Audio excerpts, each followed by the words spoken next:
Welcome to this event. Thank you for coming. I'm Laura Chappell. I'm the Associate Director for International Policy at the LPC, and I'm thrilled to welcome you to this conversation, Combating the Kleptocrats, how to make the UK anti-corruption capital of the world, which is kindly sponsored by the UK Anti-Corruption Coalition.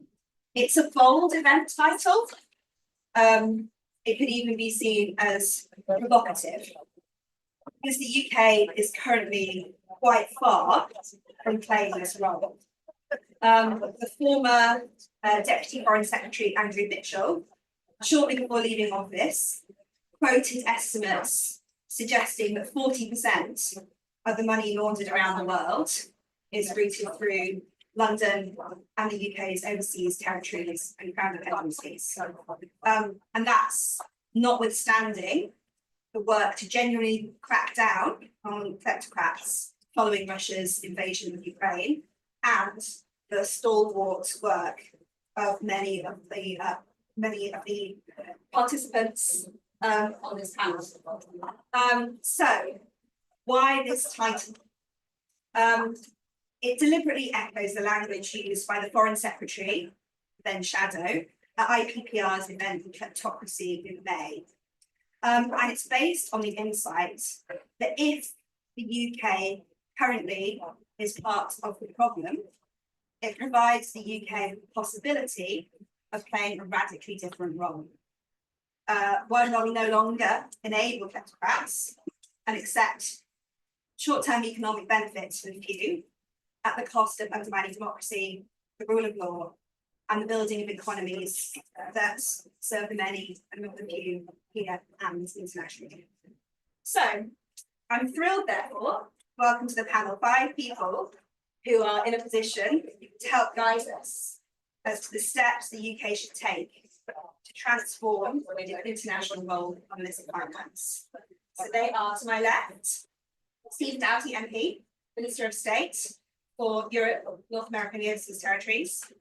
He was elected as the Welsh Labour and Cooperative Member of Parliament for Cardiff South and Penarth in a by-election in November 2012, and he's since been re-elected 4 times. He spent a number of years before entering Parliament working for humanitarian and international development NGOs. And in the last Labour government, he served as a special advisor, poverty, development, trade and humanitarian affairs. To my Right Honourable Baroness Hodge of Barking, who spent 20 years in local government, 30 years as a Member of Parliament, and now sits as a Member of the House of Lords. She was a minister for most of the Blair and Brown years, serving in 6 roles. She chaired the Public Accounts Committee from 2010 to 2015, established and chaired an APPG on anti-corruption and responsible taxation. She now chairs Royal Holloway University and is a visiting professor. On the far left, Joe Powell, chair of the APPG on anti-corruption and responsible tax. Joe is the MP for Kensington and Bayswater. Before his election, he was the deputy. He was the deputy chief executive officer of the Open Government Partnership.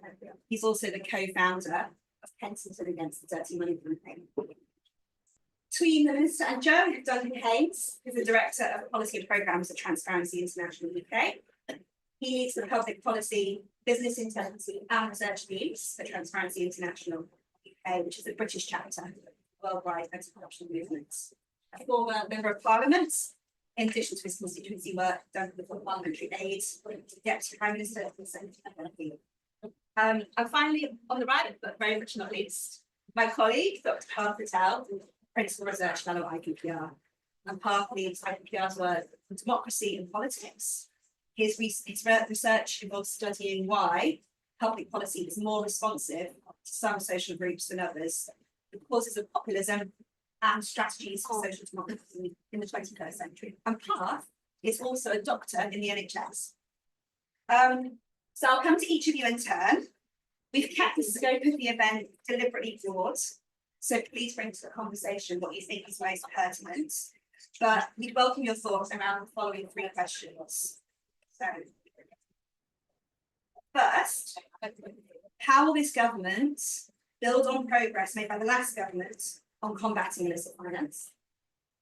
Second, how can the UK improve transparency in its offshore financial centres and companies? And thirdly, what should a UK-led international strategy to combat transnational kleptocracy look like? So, for instance, what's your reflections? Thank you. Well, thank you very much. Is it working? Yeah, that's great. We're supposed to be here with we are supposed to be on a panel with many friends and individuals I've worked with on these issues for a long time. And I have a unique role in the new government. I'm responsible for Europe, North America, the overseas territories, and also a whole series of other issues related to national security and fundamentally, of course, tackling kleptocracy is not only right in terms of the economic impacts and the damage it causes, the undermining it causes to our society and those of others, but also because of its inherent links to our national security challenges, and particularly the challenge posed by Russia and by other regimes. And Foreign Secretary has been very clear since taking office, and indeed in a speech which many of you are familiar with to IPR not long before the election, making clear that tackling kleptocracy, corruption, and illicit finance is absolutely unequivocal and unwavering. Many of you will know in opposition, myself and others repeatedly pushed the Conservative government to move more swiftly, bolder in addressing endemic challenges. We're very clear the Tories turned a blind eye to corruption and dirty money. They allowed Russian illicit finance to flood into Britain. They allowed Putin's cronies to enjoy a luxury London lifestyle. They dragged their feet on clamping down on illicit finance, which delaying the economic crime bill for several years. And of course, the Foreign Affairs Committee was very clear about this as well.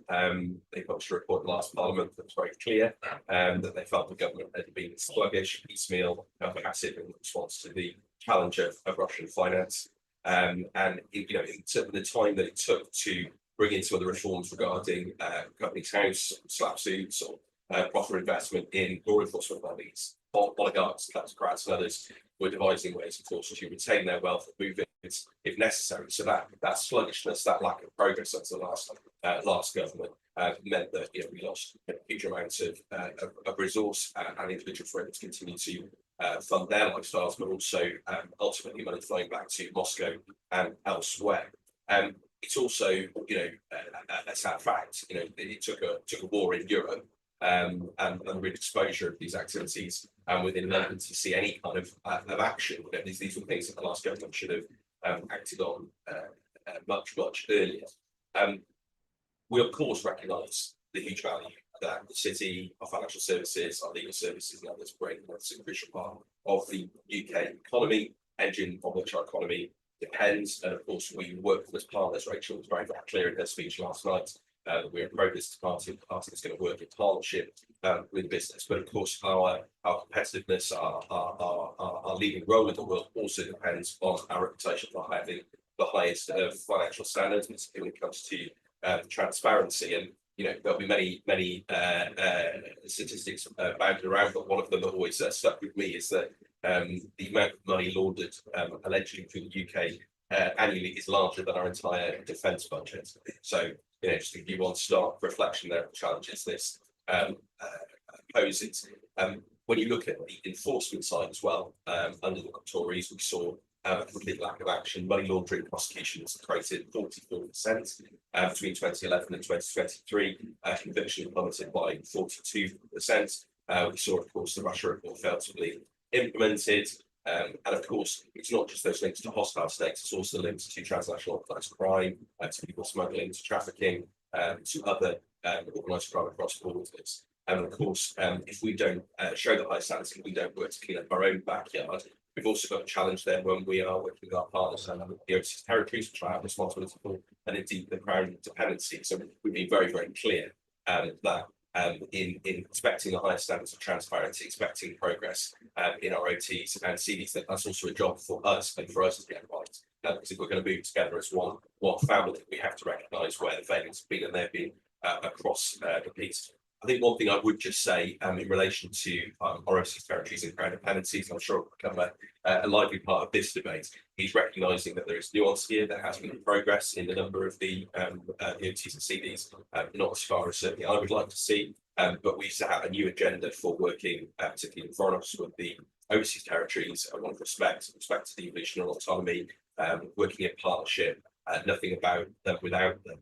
But equally, our expectation that as members of the British family, they're at the highest standards of transparency, of governance, and of rule of law. And so we're going to work in partnership with them. I'll be hosting the Joint Ministerial Council in London in a few weeks' time. I've made very clear this is a key part of my agenda. I've already had some extensive discussions with ministers, previous and others, governors, and they know that the Foreign Secretary's expectations, my expectations, whether it's in relation to PARBOs, whether it's in relation to governance overall, are high. We're ambitious, and we will be listening to many of the concerns that have been raised, I know, by a number in this room.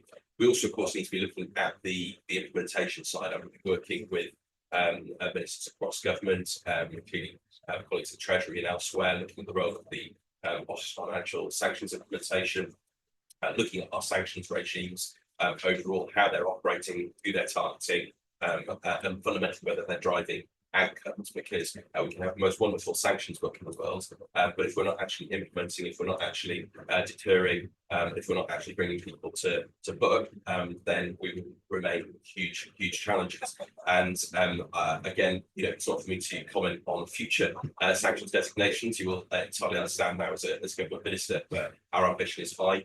Our direction that we've set to the department is high. And I would just say to look at some of the actions we've taken since coming to office, particularly one example I bring to you is the Russian shadow fleet. We've took action at the LPC to identify vessels which are seeking to circumvent the oil and gas sanctions. We took action against a number of vessels at the LPC. We've taken a second round on those already, and we will not hesitate to work with allies and to take actions ourselves to deal with the ways in which money is getting back to Putin, the ways in which his regime is attempting to circumvent. Let me be clear as well that David set out very clearly in his speech a few weeks ago before the election the kind of principles that we're going to take forward in dealing with also the enablers. We're going to be looking at how we collaborate around data, crucially. I mean, fundamentally, it's all about understanding where the money is, how it's flowing, how it's being used, who it's flowing to, looking at areas around crypto, looking at areas around other ways in which people are attempting to hide their transactions. And of course, we're also going to be pushing for a creation of an international anti-corruption court to prosecute the most egregious examples, and looking at a new whistleblower scheme to incentivise and encourage sources to step forward. That builds on successful policies that we've seen in the United States and others. So I'll stop there because I know we're going to have a pretty lively debate, but this is a key agenda for the Foreign Secretary, it's a key agenda for myself. We will see further announcements in due course. But this is important not just for us as the UK, not just for dealing with the hostile states, the criminals, and those who seek to undermine our economies, our societies, and our national security. But it's also important to our allies. If we are not holding the highest standards, then we're going to be in very difficult situations with some of our key allies as well, who look to us. They look at our family, including in the overseas territories and crown dependencies, and they look at London and they say, "Why haven't we done more? Why are you allowing this to happen?" So you have a new government who's ready to get under the surface to work with many of the individuals on this panel, fundamentally to be driven by outcomes, because we can have all of the sanctions book or the legal infrastructure, but if we've not also got the implementation side and we're not working together across government, then we're going to fail to deal with this entire problem. So I hope that's useful initial thoughts, and very much look forward to the debate and the discussion.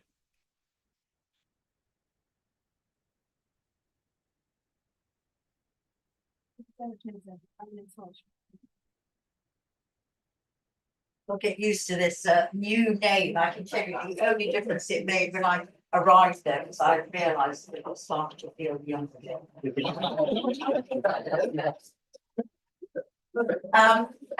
a real pleasure to be with you. I've worked with Stephen. I can't tell you how excited I am that you are now finally one of our important ministers in the government. and somebody who really understands the issue, worked on it, for a long, long, long time. And we've got full confidence that we are going to see real change. But it is, we couldn't have asked for a better minister, so I'm really grateful that you've been appointed to the problem.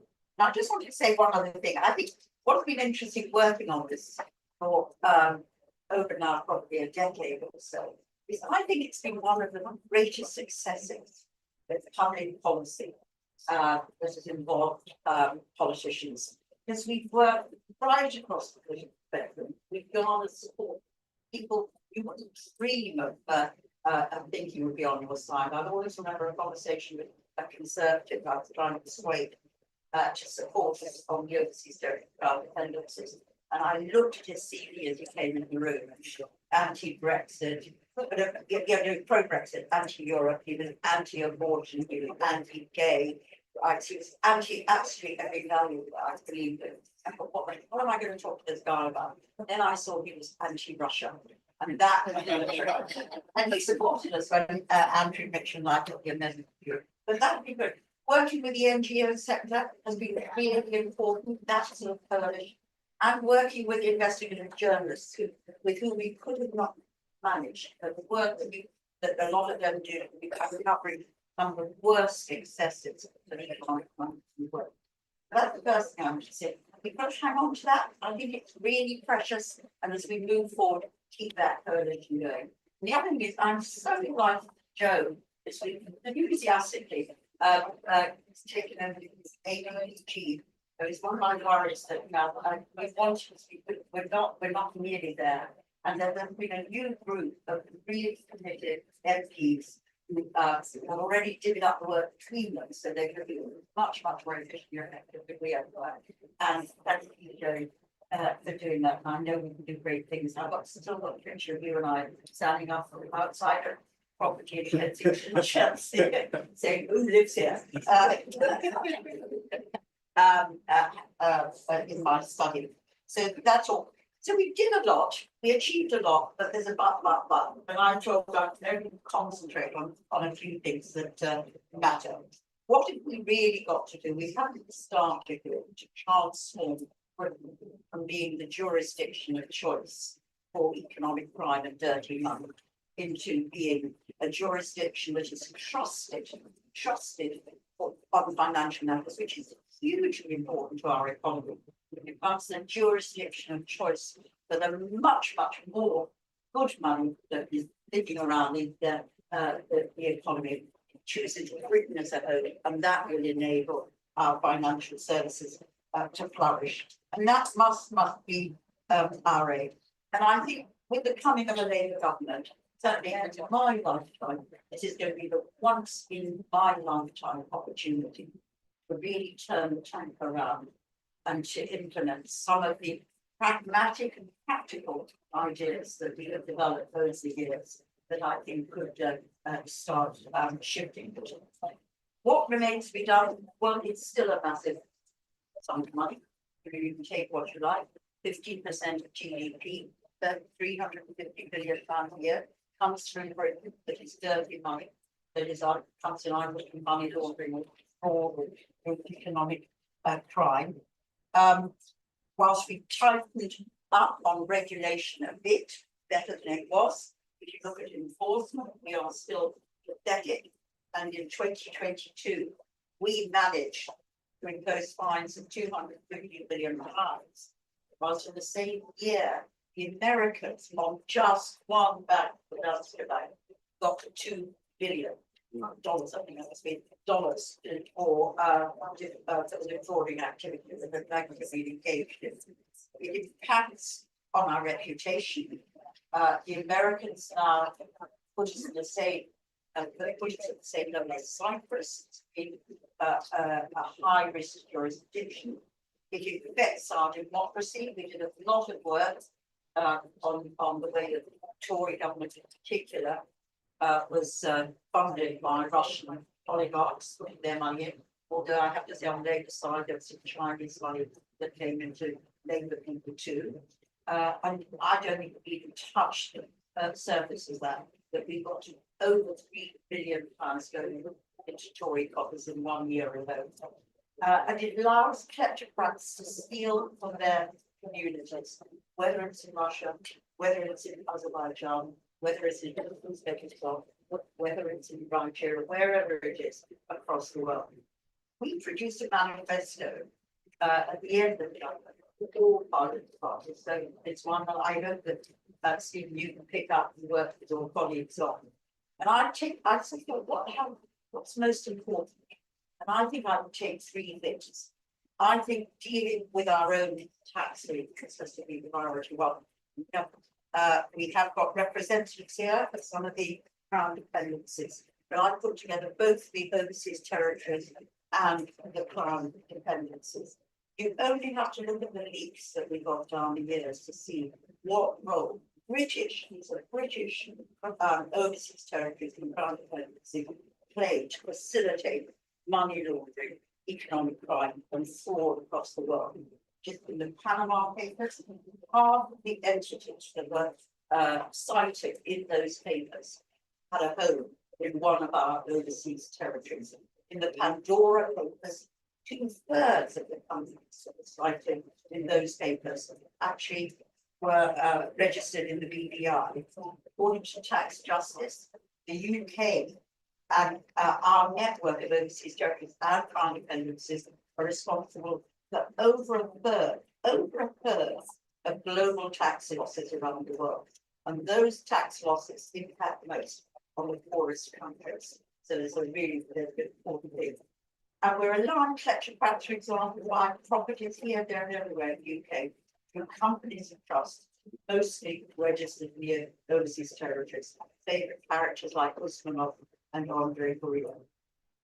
I worked across government with Andrew Mitchell and I passed legislation in 2018 to get to ensure that we had open registers of public beneficial in the crown in the overseas territories. That was passed with amazing the amount of support we got. It was under the tree of amazing premiership, but we got huge support right across the house for that. And then we also visited the crown dependencies after that, correcting them with legislation. And I wish we didn't enacted it. Just to get them to agree to follow suit, because they too play a role. At the time, 2018, we were generous in implementation. There'd just been a hurricane in the BVI, and that would devastate the BVI territory. So we gave them extra time, so a couple of years to try and get in place all support from the UK government to try and support their economies. They were happy. I have to say about BVI, I'm allowed to say this. At that time of the hurricane, I don't know how many of you would remember this, but there were lots of pictures on our telly screens about what was happening in BVI. And what really struck me in seeing those images was there was BVI making zillions, people are making zillions out of dirty money or hiding money or helping to launder money. And yet the poverty of the actual people who were living there was extraordinary. None of that money was trickling down and supporting the living standards and quality of life of those legitimate and important citizens in that jurisdiction. So that even when they say it will impact on our economy, it will impact on the few at the top and the people in the rest of the world who use the eyes of Europe. We will we promised to implement by 2020. This was the first bit of legislation I was ever involved in. I'm honest, I didn't quite know what I was doing. I would probably drafted that legislation not as tightly as I would draft today. What that ended up being was that all the legislation did was force the government to introduce a draft order in council, which would lead to the implementation of public legislation. Draft order has never been implemented, and we should have been tougher about that. We should have actually spelled that out every legislation. There was a promise to do it in 23, and now here we are at the end of 2024, and it hasn't happened. People are relying on a European Union and as a absolutely passionate Europeans. The one time I say that we're not in Europe, so we don't have to follow their rules. But there was a European rule being brought by a company in Luxembourg, taken through the European Court of Justice, where it was decided that having a public register of beneficial ownership would intervene with the right to privacy, and therefore could not be implemented. We don't have to do that. We're part of European countries aren't but as non-Europeans we can still go ahead. So we've got to do this. We've got to be the first in the room. And I hope that the APP, I hope the NGOs, I hope that everybody involved, and certainly I will be giving money in my chance and my role as a baby in the House of Lords. I hope that we can put effort on that. The other two things I want to say very quickly is a lot of this activity in dirty money would not happen if there wasn't an army of people in the happen. So the role of the accountants, the bankers, the lawyers, the estate agents, all those enablers is absolutely essential. And we worked really hard. The government caved in the last year to change that in the economic triangle. And that to me still remains the top priority. That we should introduce a duty to prevent on all the enablers for them to prevent both money laundering and fraud. And we don't do that to bang them all up in prison. We do that as a mechanism. And if there is a criminal offence that could occur and put them up in prison, that is the way we change behaviour. And I'm absolutely convinced, ample evidence about it, probably it's a thing that works. It's not under Stephen's remit, but goes on the Home Office, and we need to work collaboratively. And my final thing is, it's no good having regulation, however smart and however strong, if it's not enforced. And although we did a little bit of work, if you like, a little bit more resources into that territory, I think focusing on the enforcement and focusing on ensuring that those enforcement agencies properly regulate the enablers is absolutely key.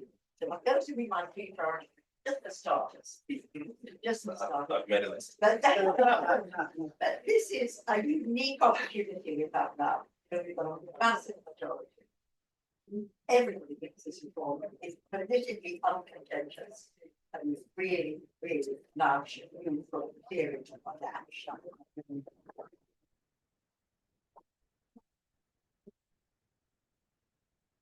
Very much. Joe Powell, MP. Thank you so much. Good morning, everybody. It's really a pleasure to be here as the new MP for Kensington and Bayswater, and partly one of the reasons I wanted to stand was precisely the issues we're talking about today. So just to give you a sense of the local impact of what we're talking about, which sometimes gets missed. You know, we are the most unequal constituency in the country, and one of the reasons for that is the role of dirty money in our local community. So we have the highest number of empty and second homes in the country. We are joint with Westminster as a borough for the highest number of anonymous foreign-owned properties. And even after the property register came in, after the two Economic Crime Acts, still 40% of those properties are shielded under anonymous trusts. So it has very real world impacts in our local community. And the reason we set up Kensington Against Dirty Money was to make that link between the kind of abstraction of the billions and trillions in the international financial system flowing through London and the reality of local communities being hollowed out, particularly in central London, but certainly in other parts of the country as well. And that's why one of my favourite moments just before the election campaign, the election was announced, was going with Margaret on our local kleptocracy tour of some of our prime suspects. I guess I'm allowed to mention them because we all know who they are. Sergei Lavrov's mistress's daughter, the family of the president of Azerbaijan that owns 3 properties around Holland Park worth £45 million. And we would not have known that those properties were owned by the family of the president of Azerbaijan if it were not for Panama Papers and Paradise Papers that put that information in the public domain. Now, I can't speak for the motivation or whether there's any wrongdoing or not. That's not the point.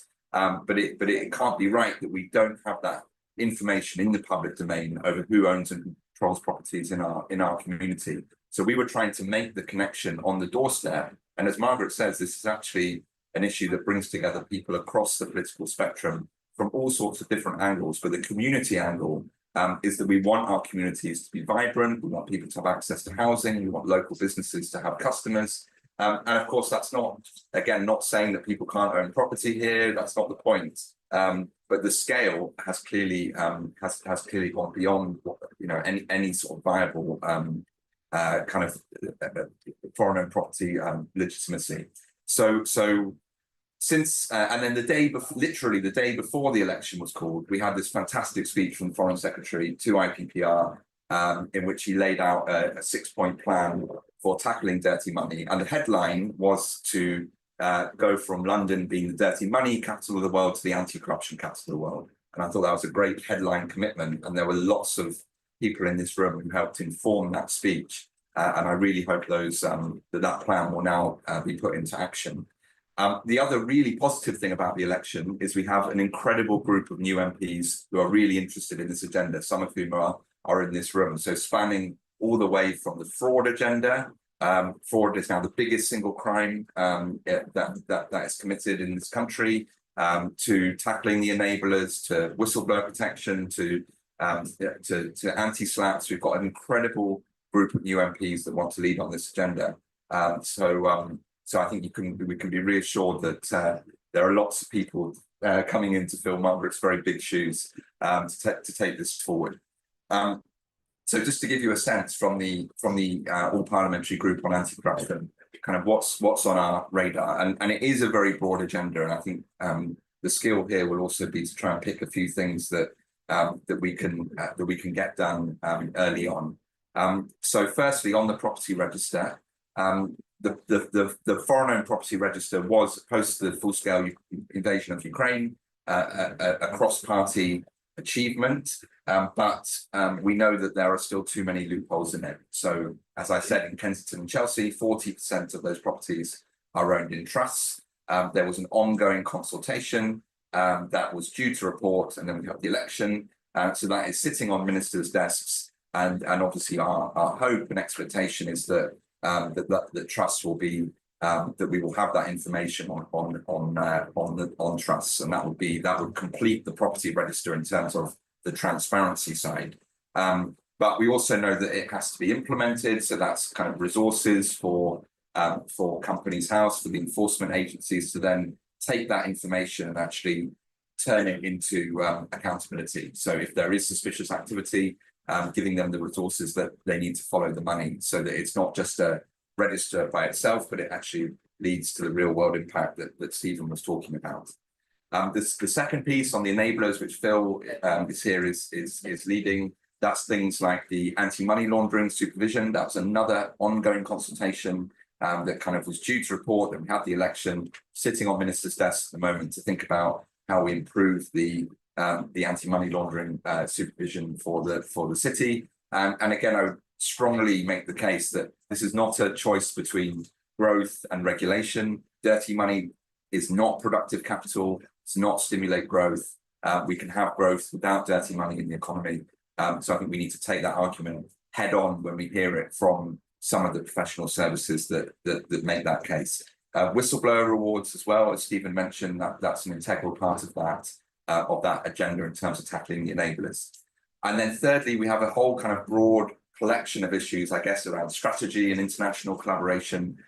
So an anti-corruption strategy for the whole government is really important because, as we've heard already, this falls between lots and lots of different departments. So Home Office, Business and Trade, the Foreign Office, Treasury, and lots of people have anti-corruption in their job description, including Stephen, which is great. But you also need some mechanism to bring all those ministers and civil servants together.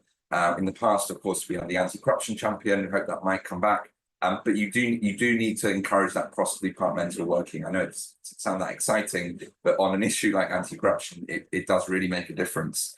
And then finally, the commitment from the Foreign Secretary to have an international summit of financial centres, I think would be a really good idea. Because we know this has to be done in collaboration internationally, and that is one of the arguments that's always used to kind of default to FATF and other international financial regulations that, in my view, can be a bit of a race to the bottom, because anything you have to agree in FATF has to be with lots of countries that are essentially kleptocracies. So I think we should be setting a higher standard. So if we had a group of countries and financial centres that were willing to go further together, and we know the US in particular has been very interested in this, then I think we could again take on some of those arguments about competitiveness head on and kind of build that international coalition that would be looking at tax havens, enablers, anti-SLAPP legislation, things that are more effective if you do it in collaboration internationally. So I think that was another really good idea from David Lammy, and something that we could all support him and Stephen and others to deliver in the near future.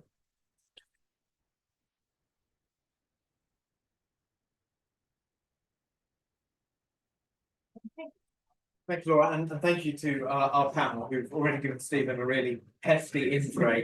I'm going to try to only add one or two things to it. But first of all, I'm representing the UK Anti-Corruption Coalition today, which, as well as Transparency International UK, our illicit finance working group includes Spotlight on Corruption, represented by Sue Hawley here, and also the Royal United Services Institute Centre for Finance and Security. And it's been a pleasure for all of us to work so closely with the All Party Parliamentary Group, and long may that continue. I wanted to briefly give you an illustration with a development argument around why this matters and why it matters in terms of Britain's standing in the world. Some of you will have followed recent developments in Bangladesh, where student protests were brutally suppressed earlier this year, ultimately resulting in the fall of their government and the new government in Bangladesh.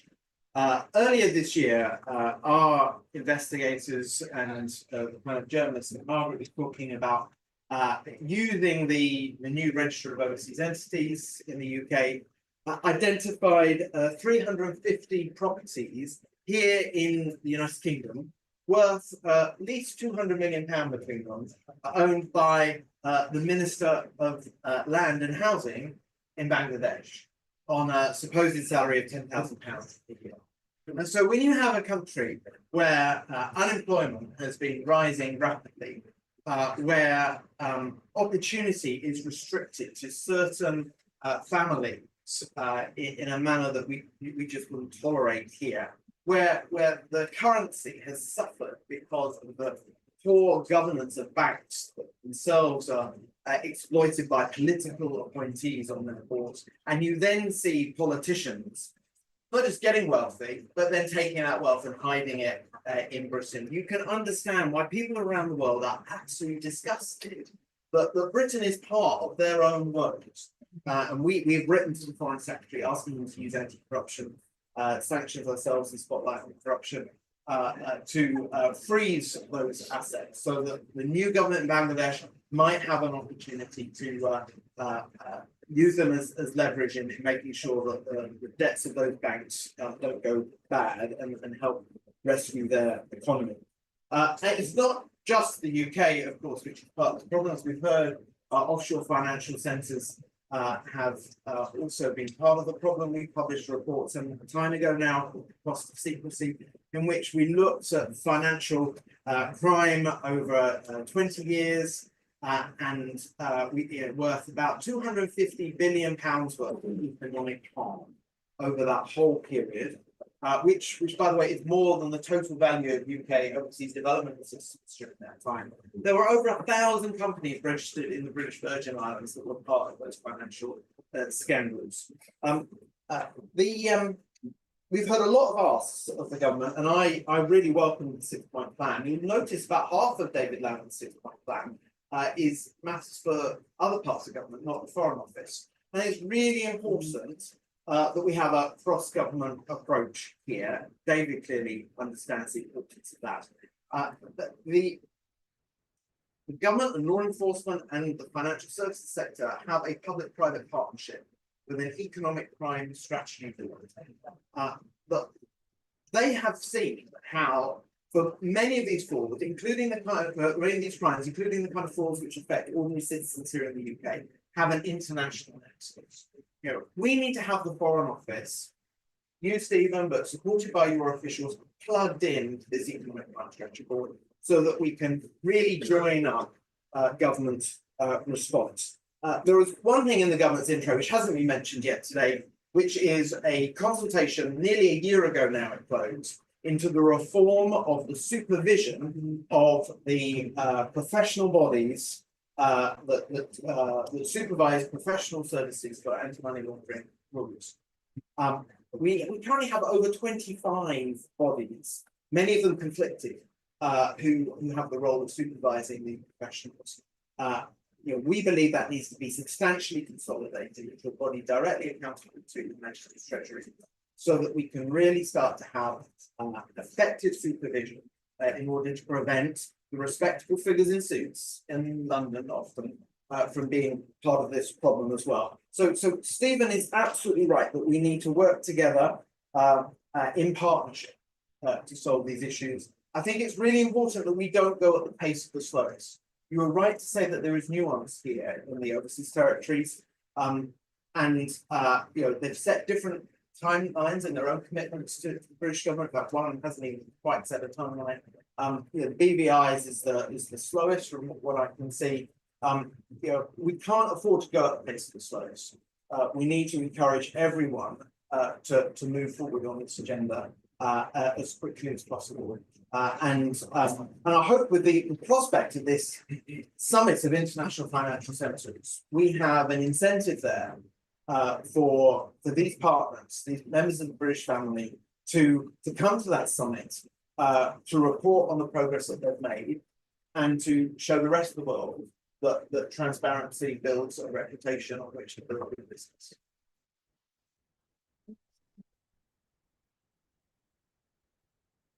Last but again, very much not least, So everyone got this slightly unenviable task. Speaking last and trying to say something different. So I will. The panel's discussed, I think, quite a large extent, things that Stephen and colleagues should be thinking about in government, property registers, enablers, whistleblowers, and so on.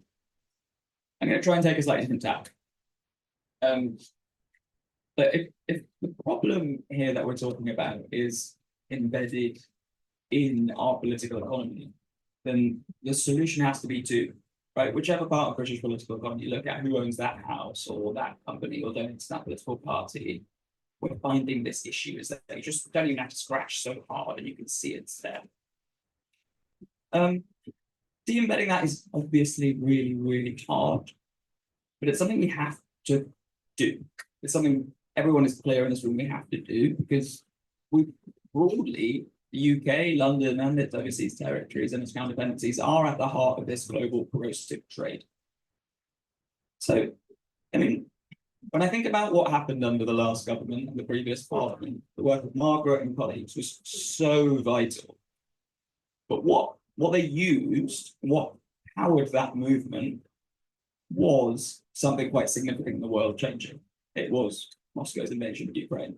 And then that significant change was utilized to power this movement to pass through major legislations. And I was sort of thinking about this. I was like, well, what's the lesson to take out of that? There's the greatest public policy successes on this agenda in a long time, maybe ever, was driven by factors beyond your control that civil society and parliament then used. And so I was like, okay, well, what's the equivalent today? And actually, there's quite a lot. The world is changing significantly, rapidly, dramatically in ways we are still trying to come to terms with, in ways British public policy is still trying to come to terms with.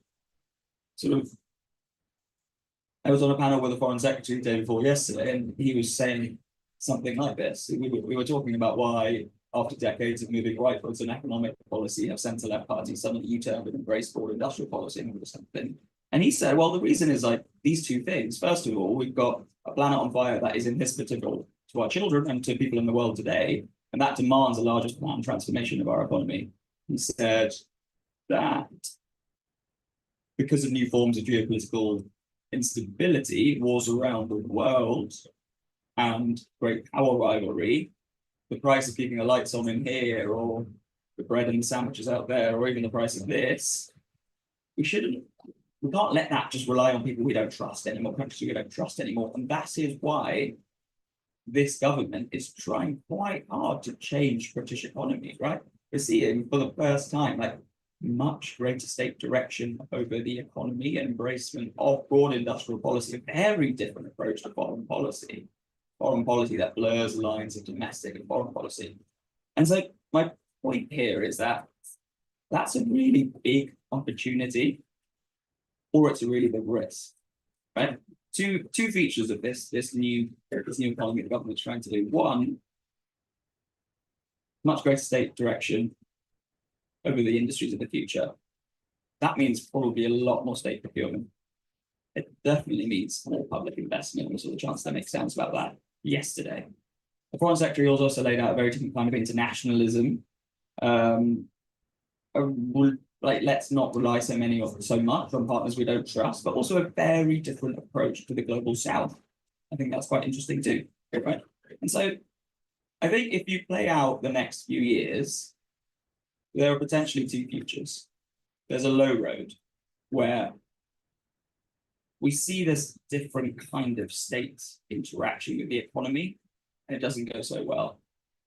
Global green financing initiatives led by the UK and others, actually that green financing money somehow ends up in luxury homes in Kensington. I'm like, oh, how did that happen? Or industrial policy goes down the way it kind of has in history, which is industrial policy in India, or industrial policy in China, or industrial policy in Brazil, which is essentially rooted in state corruption. And the COVID contracts during the pandemic, which I know Transparency International has done quite a lot of work on, is an example of what can go wrong when all of a sudden state procurement goes up.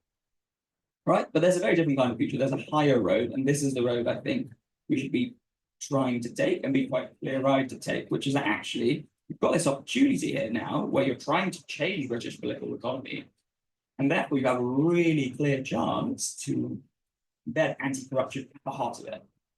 It's all these policies we're talking about, but there's a fundamental change in the kind of economy we want. That is a clean economy. This is comparable to the way in which the City of London was first born, right? The fall of the empire, we need to keep capital flows through London.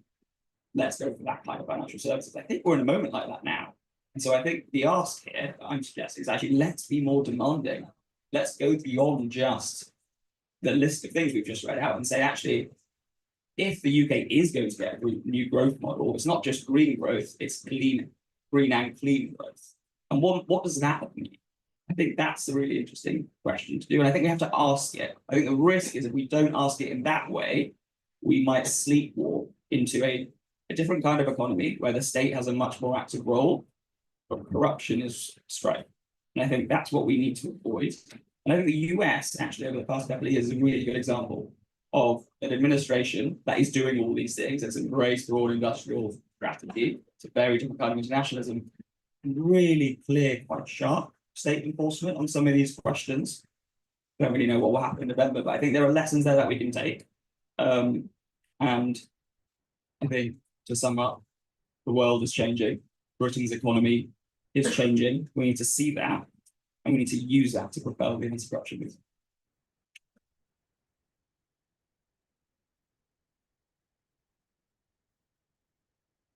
Superb set of reflections. Thank you so much to the panelists. So I think this is the point where I'm meant to ask one or two questions across the piece, and then I open it up to you, but we have not a lot of time. So I'm going to ask one question, and I'm going to ask that people try and answer it in 30 seconds or less.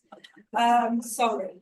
But then we'll at least get an opportunity to hear from the audience.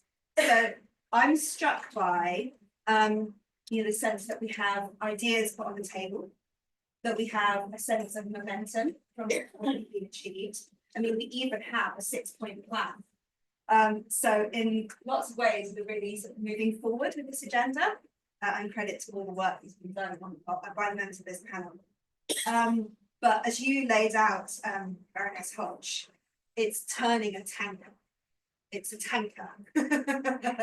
It's not a skiff. Or as Parth said, we've got to choose the high road, otherwise we end up on the low road.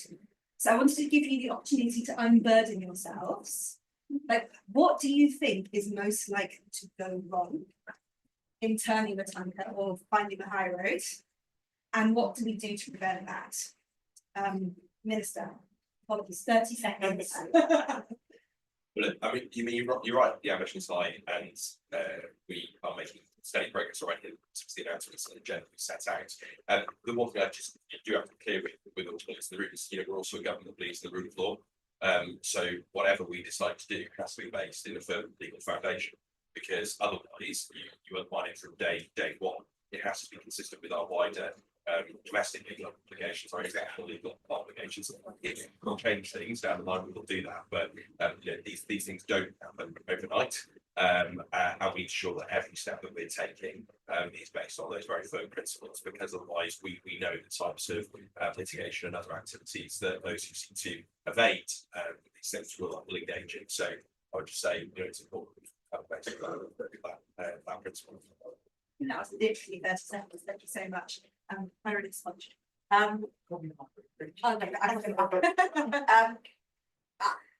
We've got a government that is committed to growth as its first priority. My real worry is the power and the influence of the financial services sector on resisting any change. And if there isn't I actually think we're going to get sustained growth for team. So I don't think in the long run we can achieve a vibrant economy and a strong financial services sector on the back of 30 months. And that's my greatest fear, is that there would be too much lobbying and too much resistance and fear in government without the damage to financial services. Joan. I think similar to Margaret, I think this is not just about rules and regulations, it's about culture, and that's a really hard thing to shift. But I think the parallel I would draw was with the last Labour government when we passed the Bribery Act. Actually, if you look at the Bribery Act, it was the deterrent effect as much as anything that's had an impact. It's not that necessarily the number of cases. So I think that helped to shift the culture, and I think that's the opportunity to do something similar. Fantastic. Vested interests. I think whenever you want to bring about change, no matter how positive, there are going to be vested interests that will fear that they will lose out. Even if that's regulatory bodies like supervisors of professional services that don't want to see that role and the fees that they receive for doing that role move to someone else. Maybe it's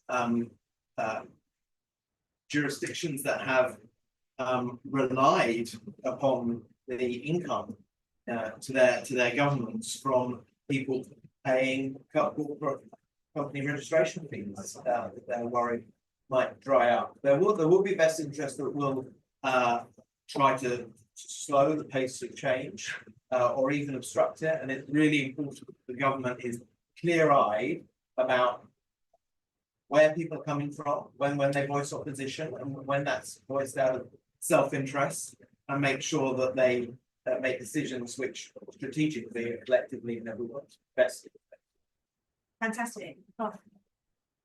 I think I agree with a lot of the panel. I think for me, there's potential dangers that this conflict. There's a huge consensus that we need greater investment in Britain. And I think what's potentially lost in that conversation is that we prioritize quantity and ignore quality.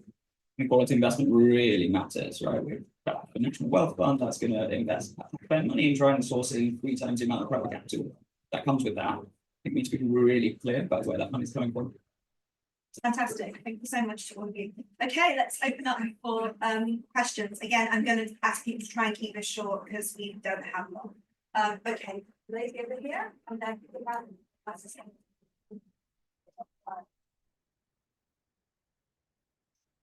Thank you very much. That was a very interesting discussion. Really appreciate it. The way I know we all have the goodwill, but how far can we really go? The reason why I'm asking this question is that in 2010, we had a Nigerian governor who was prosecuted, and some of the money retrieved from this man was given back to Nigeria, just about 3%. Over 100 million was confiscated by the UK government. So the Nigerian people never got their money. So how far are we gonna go with this? And what will really change? Will there be any change at all?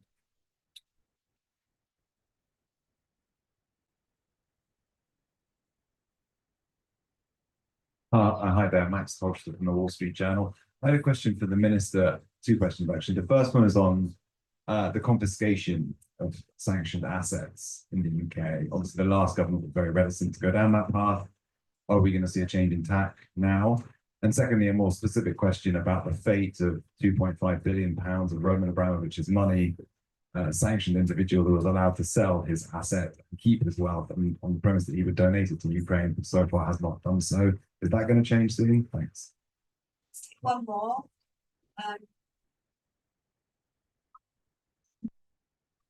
Hey, Susan Coughtry from the Foreign Policy Centre, also co-chair of the Counter-SLAPP Coalition. As the panel have already indicated, a lot of what we know about corruption has come because of journalists, whistleblowers and others speaking out about it. And sadly, the UK, as well as being a jurisdictional choice for money laundering, has also been a jurisdictional choice for trying to shut down people talking out through the use of SLAPPs, lawsuits that are trying to silence people speaking out of public interest. As the panel will know, under the last parliament, there was a standalone bill on SLAPPs progressing quite successfully until the general election that was brought forward by former Labour MP Wyn David and supported by the former government. Obviously, pleased to hear the panel talking about SLAPPs and David Lammy's sort of 6-point plan, including it. Perhaps the minister could just detail a little bit more about what the plans are now, given particularly for legislation, given that we haven't, seen that as forthcoming yet. Fantastic. Okay. This is key specifics. Few specifics. So in terms of Russian immobilized assets, obviously the key thing we're trying to pursue at the moment is the loan fund which we get off the revenues through the G7 process. Obviously, that's an ongoing matter. We are working closely with partners to try and bring that forward as quickly as possible. We've been very, very clear Russia needs to pay for what they've done to Ukraine. That has to be done in a legal and appropriate way and an effective way. Working with our allies on that and making sure that we have an agreement that generates as much revenue as possible. We obviously estimate that to be some 50 billion is key, and these are sort of live matters and sort of it's a whole series of discussions. We're hopeful that we can generate that. We're obviously meeting with Ukrainian colleagues during this conference, and it's very, very clear that we need to be generating that predictable revenue on top of the commitment that the Prime Minister has already made. In terms specifically the question about Chelsea. I've answered some questions on this in recent days, so I'm just going to be very, very accurate for you. We are essentially working as quickly as possible to ensure the proceeds from the sale of Chelsea get to the humanitarian causes in Ukraine as quickly as possible. And that's in line with obviously the international declaration we made at the point of sale. Obviously, we don't hold those funds in the UK government, they're in a bank account. We are in close discussions with representatives, experts and other international partners, and we are attempting to reach a resolution as quickly as possible. But I can't really comment any further than that. It's a very live discussion. It's one that obviously has been raised with me a number of times in Parliament and others. It's very high on my agenda, as is the wider mobilised assets.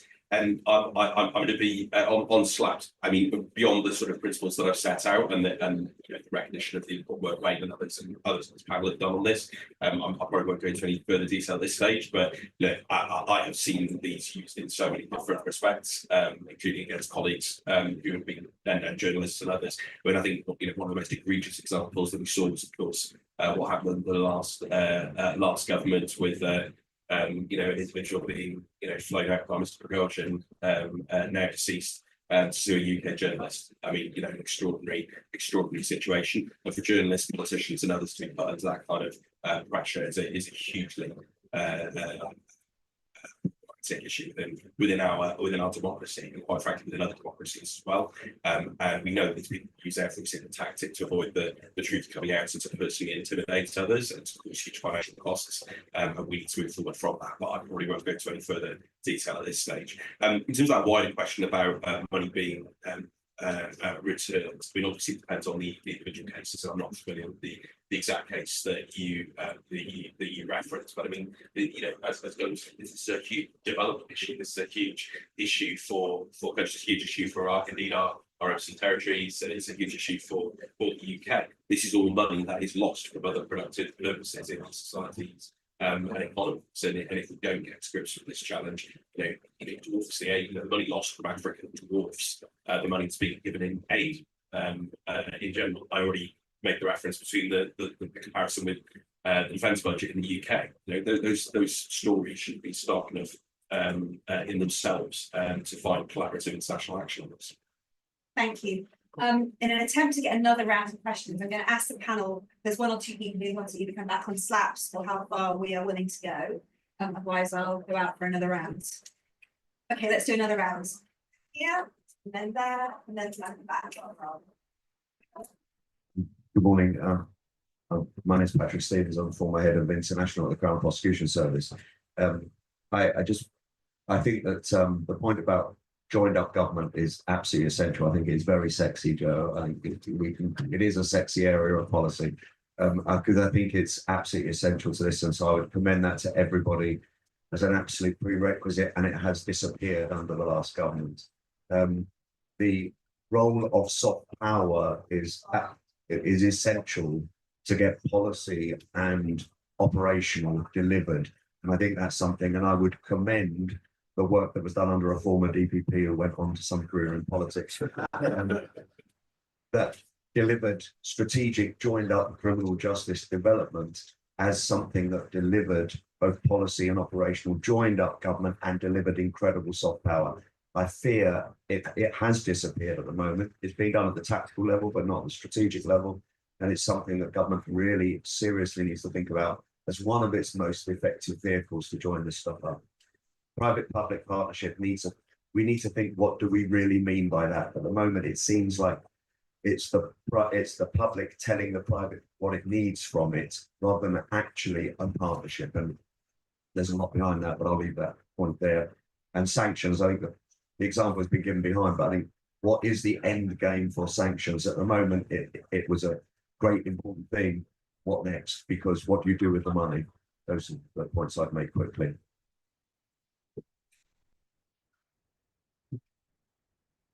The Foreign Affairs Committee's report on Central Asia recommends UK government support Central Asian countries in combating corruption. Would you clarify how the UK government agencies and FCDO are working with Kazakhstan to facilitate the return of illegally obtained assets?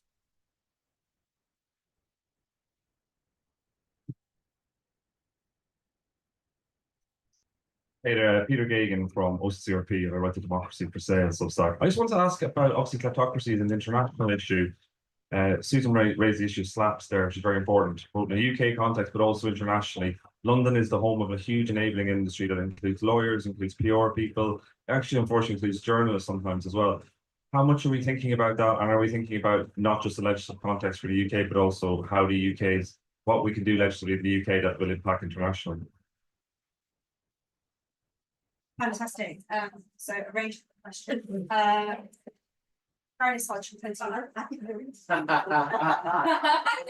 He's got power. I will come to him, but they are very, very practical questions that need to be addressed. I'm just saying something about working internationally. We've tried to work internationally. Ever since I started on this journey, for me, I started on the year moved to get the UN involved in something. I have such difficult things to do. And you always end up in the lowest common denominator, to get agreements. And people then strive behind international standards to fail to act in the national framework. So I took the view at the end that obviously you're going to be part of the discussion and might be much easier if you can get international agreements. But that should not be an excuse not to act now. And I used my Peter's best friend Andrew Mitchell to always argue this as a Tory that we were trying to bear down and have greater transparency. That all the people around the dependencies of the overseas territory will do it when everybody else does it. We said, well, let's demonstrate that we can go first. And then you limit, it's like fighting malaria, is what he said. You limit its existence, and as it gets smaller and more constant, it then becomes easier to actually get the revenues. So we should be in the lead there and not wait for the international agreement to act as national jurisdiction. Thank you. Maybe I can have a go at the questions we had about asset return, both Nigeria and Kazakhstan. We have a forthcoming report on UK record on this, which will be out towards the end of this year, which I draw your attention to. It's been incredibly difficult, and I don't think however well we do this, we will ever have as much of a positive impact on returning assets as from stopping them getting here in the first place. So we should definitely focus on that. But there have been a number of issues which have made it harder. So falsification of records in the countries of origin to excuse and seek to legitimize the assets which have come here, which at times our courts, in my view, have been very generous in their acceptance of, and not sufficiently skeptical about. Secondly, given the difficulty of securing asset forfeiture through the courts, the willingness of law enforcement to accept settlements. There was a case in Pakistan, I think, and another one in relation to Azerbaijan. These settlements don't tend to land an accusation of corruption. It is just agreed that assets are forfeited. And in the absence of an admission of corruption or acceptance of corruption, it's not obvious to the British government that it's obliged under the UN Convention on Corruption, against corruption, to return these assets. I mean, I would say to the British government that whether we've proven it's corruption or not, if it's on the basis of suspicions of corruption that we have seized these assets, then the moral responsibility of the British government is to find ways to return it to the victims under the UN Convention, which we are signatories to. It's really hard end of this whole business, but we shouldn't lose sight of it, because one of the ways that we tackle the impunity with which people get away with corruption. But both themselves and Spotlight and Corruption have been pursuing this with great degrees of frustration, and the level of resourcing that law enforcement requires, Patrick will recognise this, in the face of how pulled up with lawyers some of the suspects are, is a real challenge, and the NCA found that in the Baker et al. Case, for example. So it's a tough nut to crack. Thank you, Minister. I was particularly struck by the point you made about tactical versus strategic. Actually, one of the things I've been pleasantly impressed by since coming to government, having travelled around a number of our posts and embassies around Europe and globally, is actually we do have excellent teams tactically working on the ground in cooperation between Foreign Office, DPC, Home Office, National Crime Agency, and others. And I've had fantastic discussions with a number of them. It's matching that work, that local work that's going on with that strategic vision and joining up across ministries at a wider level, and indeed with other international partners. That's obviously a job for me, Foreign Secretary, and others over the weeks, months to come. I'm sure you that work is already taking place. And I think the other thing you made about partnership is this, it is absolutely crucial. Rachel was very clear. We want partnership with business, and we need to be turning this story, which is one that actually. What's the point about the lack of productive capital here, or indeed the opportunities for a clean, green as well, financing and economy are huge. Let's turn this into a positive, virtuous circle, and this applies to the OTs as well. I really mean what I say when I talk about partnership with the overseas territories. We've actually already been working with a number of them, supporting, for example, on the implementation of accessible beneficial ownership and high standards on that. And there are teams from the FCPO and elsewhere across government who are working with a number of those. And that's always going to be my preferred approach. Let's get people to the right place and support ministries, agencies, and so on. Actually, there's been some excellent work across some of the OTs on sanctions regimes. And of course, there is different performance when it comes to partners. Of course, Gibraltar's introduced them already, right? I think it's also important to understand that the nature of financial services in each of the OTs and CDs is different. And of course, there is a constitutional difference between the OTs and the CDs. So we have to be a little bit careful, I would just say gently in this debate, not to lump everybody in together, not to lump OTs and CDs together. That said, I have made very, very clear in my initial conversations, as the Foreign Secretary, of our expectations and ambition on this, and we won't hesitate to work strongly with those who are falling behind, who are the laggards in this, to make sure that we fulfil the commitments, because it is crucial not only for us, but for them, but for globally. I think we've said a lot about the enabling industry. It's with the other points. I'm not going to get into commenting on specific countries, but what I will say, we spoke about Kazakhstan yesterday, is that in each of the dialogues that we are having with bilateral partners, whether that's in Central Asia or elsewhere, we are making very, very clear our expectations and ambitions on this, and engagement with the UK economy and people's conduct within it. Thank you. We're at time. I just wanted to check if any of the panel had any burning points they wanted to make. Reflection, which was superb importance. In which case, I think we've had a superb conversation across both the technical aspects of this issue, but also really pointing to the political dimensions as well. And it's been brilliant to see the commitments in terms of taking this forward across different partners. So please join me in saying thank you for that.